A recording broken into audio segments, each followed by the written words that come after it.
Unsere Maschine wurde bei Kraus in Linz gebaut.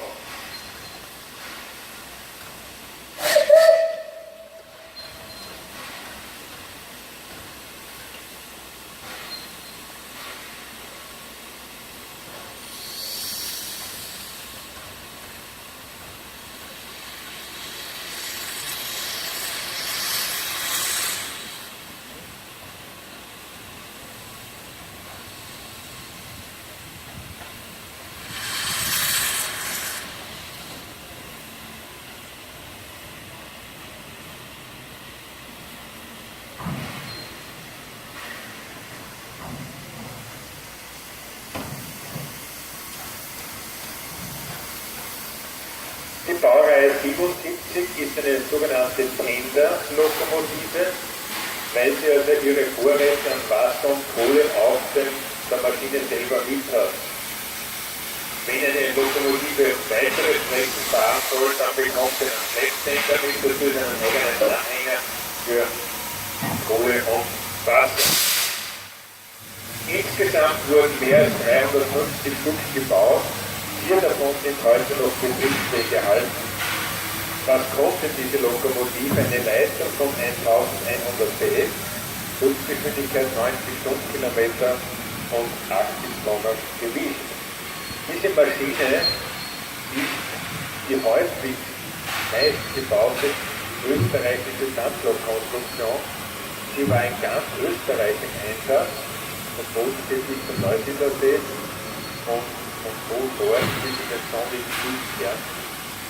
Sie war vor allen Zuggattungen im Einsatz, ursprünglich für Personenzüge gebaut, aber für Schnellzüge, Sonderzüge, Güterzüge gezogen, alle Züge sein sollte. Und sie war am längsten im Einsatz von 1913, wo die erste Lokomotive eingesetzt war, bis 1976 zum Ende der Dampflokzeit in Österreich.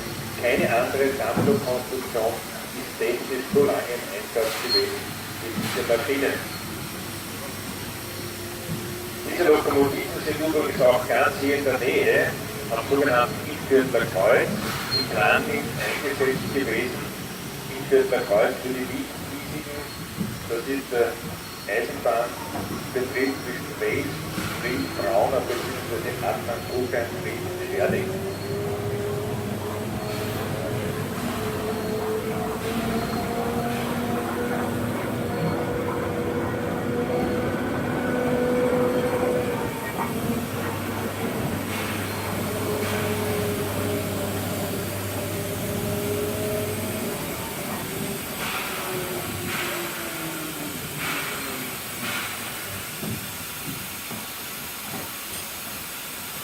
So, Vorsicht bitte, die 77er werden jetzt von der Bühne nicht mehr für Ruhestand zurück, wenn Sie so möchten, wir gehen in den Unruhezustand.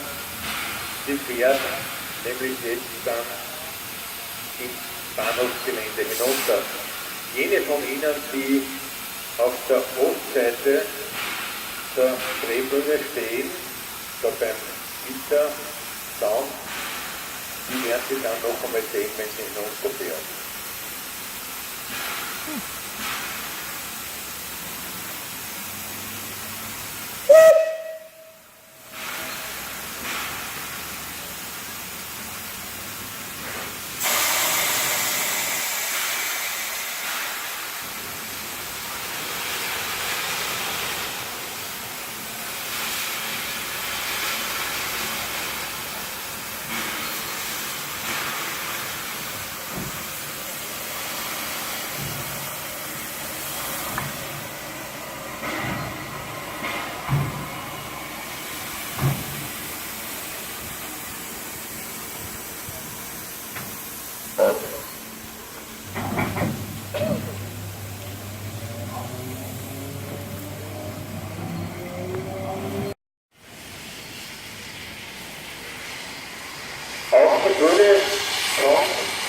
Eine weitere Dampflok, jetzt haben wir zwei Tender-Lokomotiven gehabt, jetzt kommt eine Schlepptender-Lokomotive, also eine Dampflok mit einem eigenen Kohlen- und Wasseranhänger dran.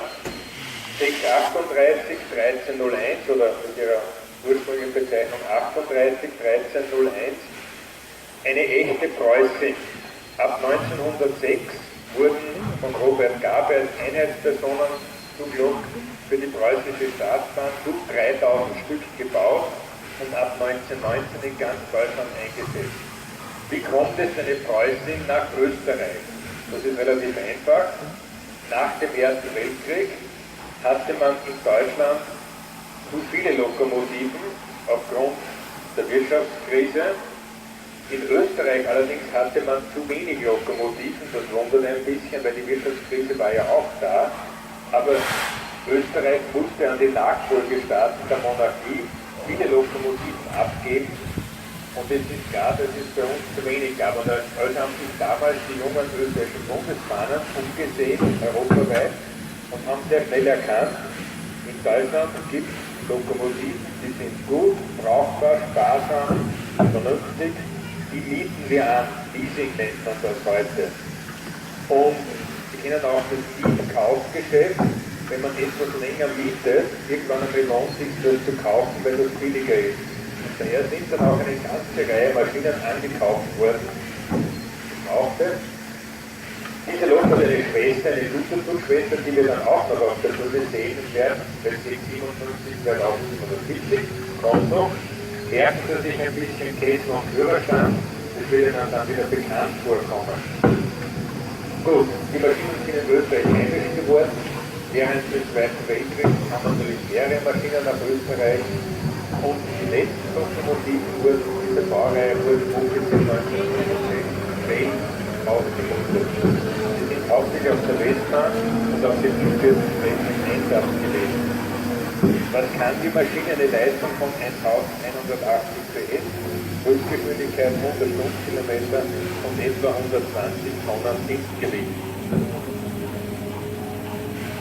Von den ursprünglich gut 3000 Stück gibt es nicht mehr sehr viele und die einzige zugelassene Betriebsfläche überhaupt, die sehen Sie hier bei uns.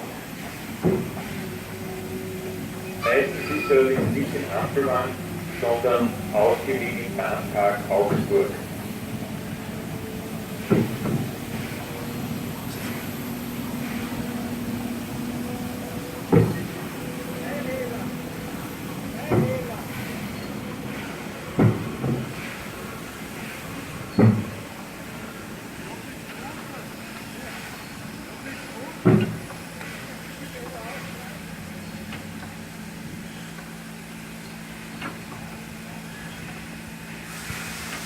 So, unsere P8 zieht sich wieder zurück.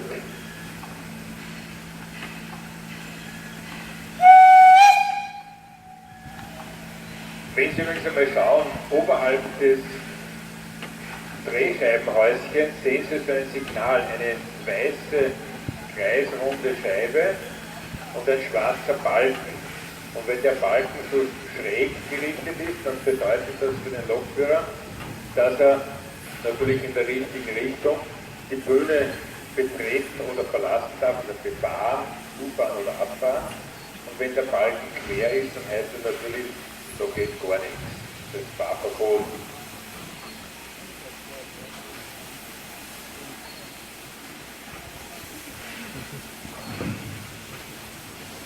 Es geht nicht nur, dass unsere Besucher in der Nächste stehen, wir kehren sie da heraus in die Nächste. Gell? Jawohl, so kehren sie das da loswerden. Nicht nur unsere Besucher. Sonst ist es unfair, wenn die Gäste loswerden und die Gastgeber im Trockenen sitzen. Das geht ja gar nicht. Okay, unsere G10. Ab 1910 wurde sie als Einheitsgüterzug für die preußische Staatsbahn gebaut, ebenfalls gut 3000 Stück. Und auch diese Maschine ist nach dem Ersten Weltkrieg in Österreich zunächst angemietet und später angekauft worden. Auch von dieser großen Stückzahl nur eine Handvoll im wahrsten Sinne des Wortes übrig geblieben. Die Maschine hat übrigens einen Umweg über Rumänien zu uns genommen. Also die Lokomotiven kommen doch ganz schön in Europa herum. Was kann die Maschine? Eine Leistung von 1100 PS, Höchstgeschwindigkeit 60 Stundenkilometer und dafür ist das Lokgewicht ungefähr 120 Tonnen, alles zusammen.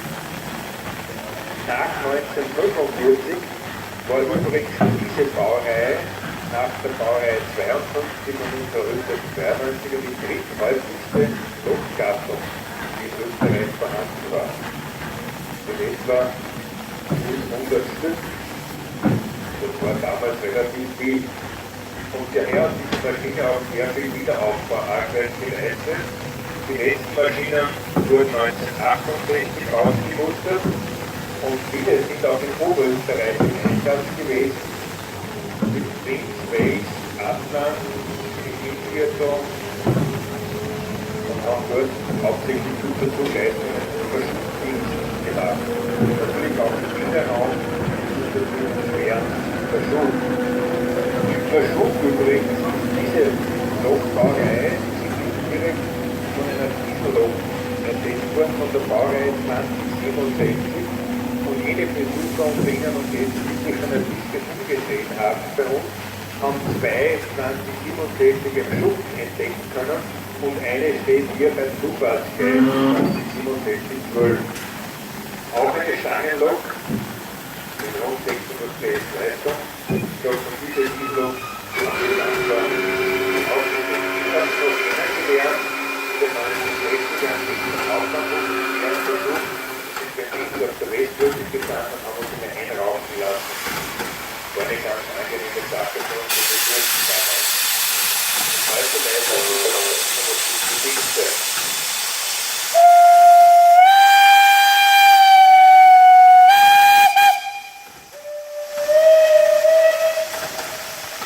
Ja, die Lokomotiven sprechen auch miteinander, ne? So ist das ja nicht. Ne?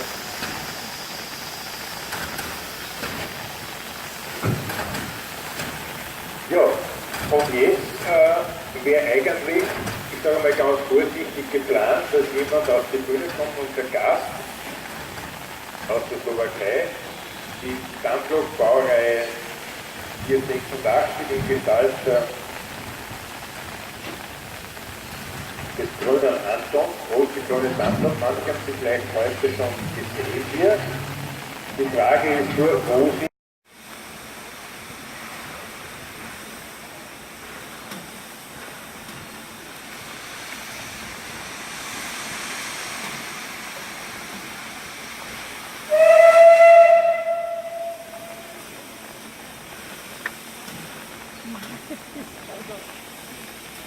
so, das ist nicht der Anton aus Tirol, sondern der Anton aus der Slowakei. Eine große, schwere, leistungsfähige Schnellzug-Dampflokomotive der ehemaligen tschechoslowakischen Staatsbahn. 9 Stück wurden gebaut von dieser Hütte. Sie waren sehr erfolgreich im Schnellzugdienst in der Tschechoslowakei im Einsatz.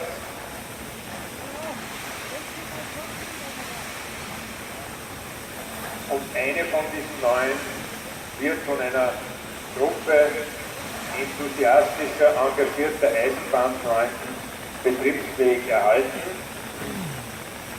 Ein elegantes Fahrzeug. Wer genau schaut, hat jetzt auf den Zylindern und auf den Windleitblechen das Symbol von Skoda entdeckt. Normalerweise kennen wir für Skoda oder Skoda, wie wir sagen in Österreich, nur Autos. Aber es sei darauf hingewiesen, dass Skoda in Pilsen auch sehr, sehr viele Dampflokomotiven gebaut hat. Auch Diesellokomotiven von nebenbei. Also eine wirkliche Technikschmiede ist das hier nach wie vor. Ein Riesentraum, aber auf der Bühne hat es gerade noch Platz. Das geht jetzt aus, wir haben eine 26 Meter Bühne und die Lok hat eine Länge von 25 Metern, also das geht schon zusammen. Was kann die Lok? Eine Leistung von 2000 PS, eine Höchstgeschwindigkeit von 110 Stundenkilometer und ein Gewicht von knapp 170 Tonnen. Gebaut wurde die Lokomotive von 1933 bis 1938. Dieses erzählt sich in etwa vergleichbar mit unserer 78er.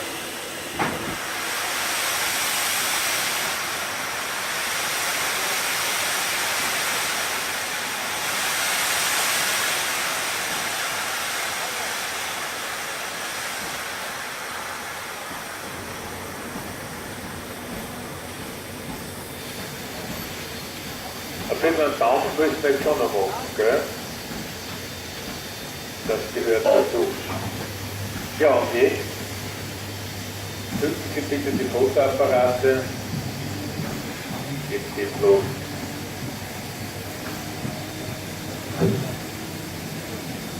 Und auch von meiner Seite, so wie gestern, herzliche Grüße an euch, die Lokmannschaft aus der 488007. Mit Dank für Ihren Einsatz. Wir sind ja mit unserer 78er heuer im Frühjahr bei unseren slowakischen Freunden auf Besuch gewesen. Und jetzt suchen wir jetzt ein bisschen der Gegenbesuch, über den wir uns sehr freuen. Dankbar sind, die müssen ja heute wieder zurück. Die Slowakei, die mittlere Slowakei, das ist ein längeres Stück Weges. Sie haben noch einiges vor sich, aber gut. Aber natürlich Eisenbahnfreunde besuchen einander standesgemäß mit historischen Lokomotiven.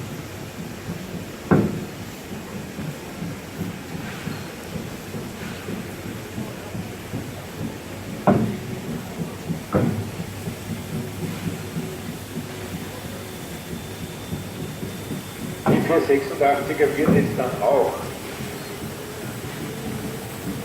Richtung Bahnhofsgelände unterwegs sein, weil die wird dann nachgespannt dem 16:30 Uhr Zug nach Himmelkamp.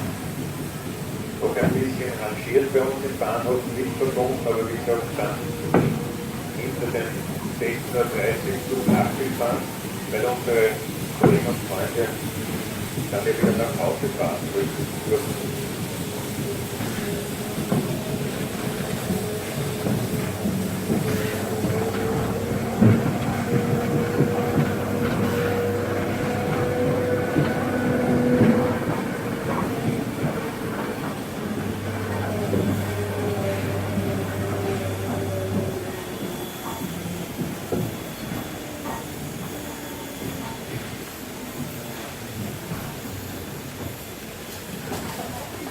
So ein bisschen vorneweg.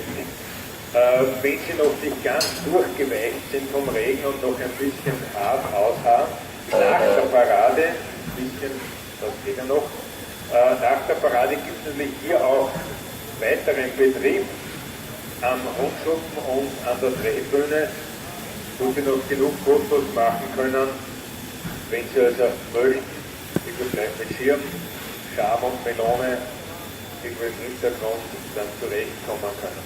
So, unsere 486, unsere Gäste, die verlassen und werden noch bekohlt. Ja, danke herzlich für den Besuch.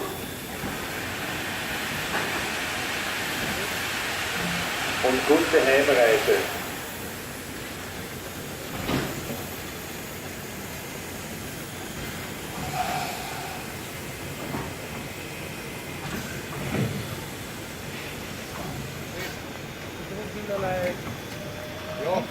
Ja. Aber von der Tür vielleicht kann ich fahren. Ja, musst du sagen.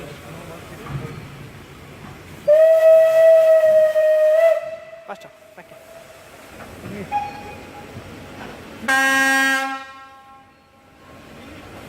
Ja, und auf die Bühne kommt jetzt unser zweiter Gast, auch aus der Slowakei, unsere von der ehemaligen tschechoslowakischen Staatsbahn, die auch von den Eisenbahnfreunden der Slowakei vorbildlich erhalten wird.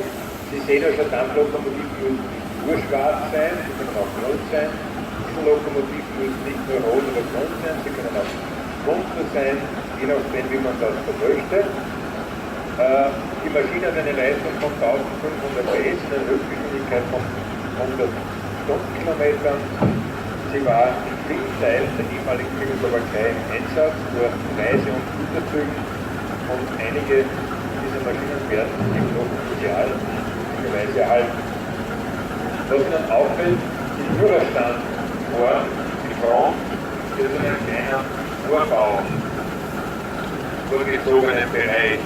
Und weil die Maschine in den 1960er Jahren entstanden ist und damals eine gewisse Madame Brigitte Bardot berühmt war, hat man diese Lokomotive einen Spitznamen versehen, Bardotka.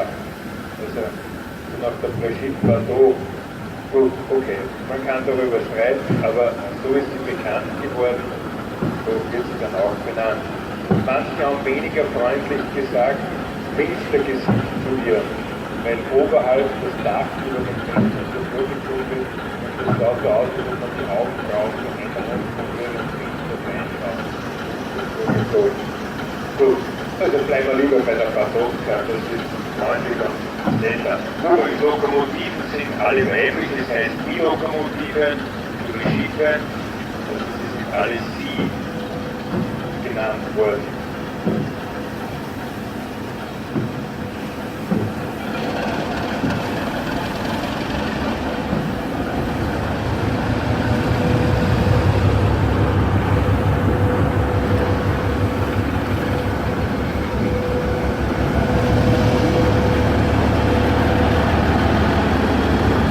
Der Sound ist nicht schlecht, ne?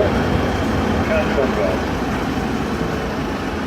Auch unsere Gäste mit der 749-248 fährt jetzt ins Bahnhofsgelände und ebenfalls dann mit dem 16:30 Uhr Flug hinunter nach Mittelkamp, wenn ihm dann der kleine Anton und die 749. Würde mich freuen, wenn wir Sie bei uns wieder begrüßen dürfen. Nächstes Jahr zu Pfingsten gibt es wieder Pfingstdampftage.